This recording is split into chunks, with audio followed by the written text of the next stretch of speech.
அனைவருக்கும் வணக்கம். இன்று பாபாவின் ஒரு அற்புதமான தரிசனம் கிடைச்சிது.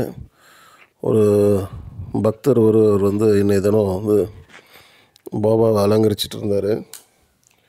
எப்பவுமே அந்த பக்கம் போகும்போது யாருன்னா ஒரு பஜன்ஸோ இல்லை அவருக்குரிய பூஜைகள் நடந்துகிட்ருக்கோம்.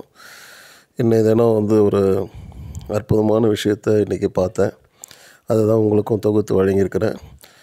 பாபாவோட பார்வை நம்ம மேலே பட்டாலே பல பேருக்கு நோய்கள் எல்லாமே தீர்ந்துருக்குது. பாபா பல குரு பூஜைக்கு கலந்துக்கிறாரு. அந்த மாதிரி நேரத்தில் நீங்களும் பாபாவோட ஆசீர்வாதம் பெறலாம். பாபாவால் நிறைய பேருக்கு நிறைய நன்மைகள் நடந்திருக்குது. அனுதினமும் நானும் பாபாவோட தரிசனம் பண்ணிட்டு தான் என்னோடய அடுத்த வீடியோவில் அப்டேட் பண்ணுறேன். அனைவருக்கும் நன்றி, வணக்கம்.